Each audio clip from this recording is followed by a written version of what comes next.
Halo sahabat sekalian, ketemu lagi di channel PLTS Sederhana. Gimana kabar sahabat semua? Semoga tetap dalam keadaan baik dan juga sehat selalu.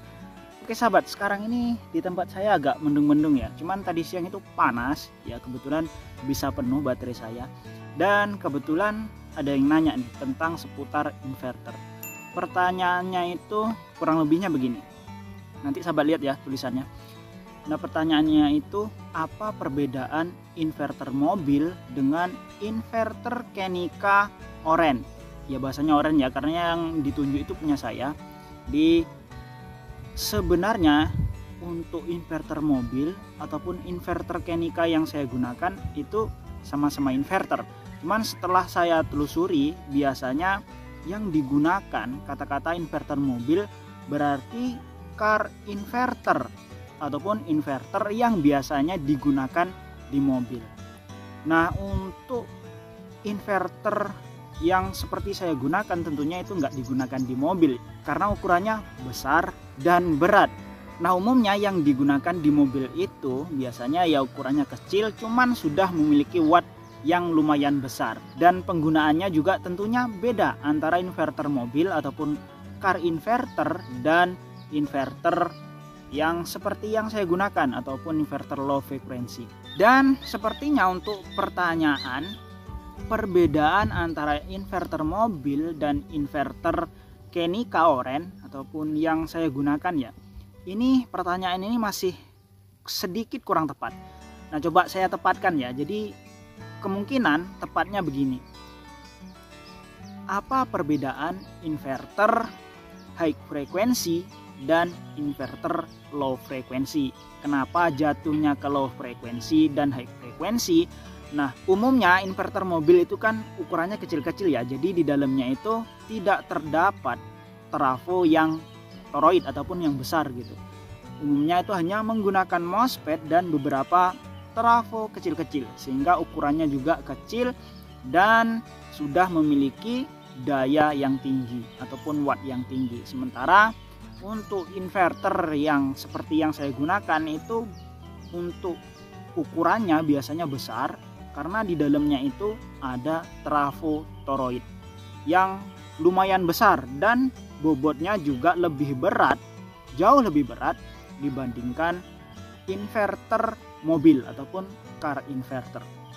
Tapi sebenarnya untuk kata-kata inverter mobil ini bisa terbagi menjadi beberapa inverter, karena untuk inverter yang menggunakan MOSFET ini juga terbagi beberapa jenis. Ada yang sudah pure sine wave, ada yang ya masih MSW ya, masih belum pure sine wave.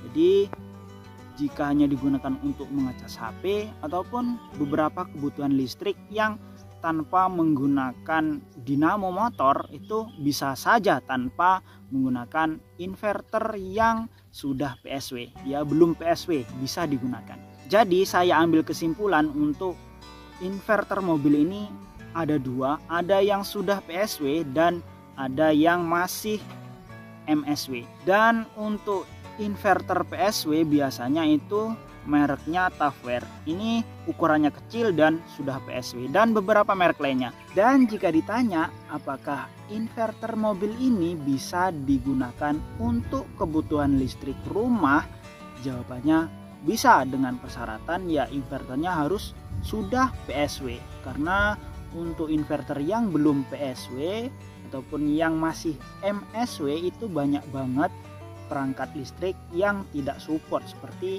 kipas angin yaitu nggak cocok, kemudian mesin air juga tidak cocok. Jadi jika menggunakan inverter mobil, usahakan yang sudah PSW agar support semua kebutuhan listrik.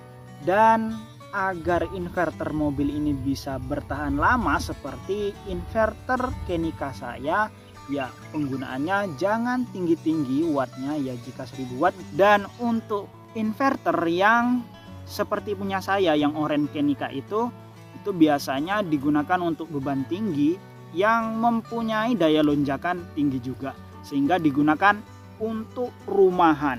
Kemudian untuk inverter yang car inverter ataupun inverter mobil biasanya digunakan untuk di mobil ataupun untuk jalan-jalan karena ringan dan sudah mempunyai daya tinggi. Nah, tetapi sebenarnya untuk inverter mobil ini juga bisa digunakan untuk rumahan. Cuman tidak setangguh seperti inverter yang low frekuensi ya, seperti inverter saya Kenika Oren itu ya.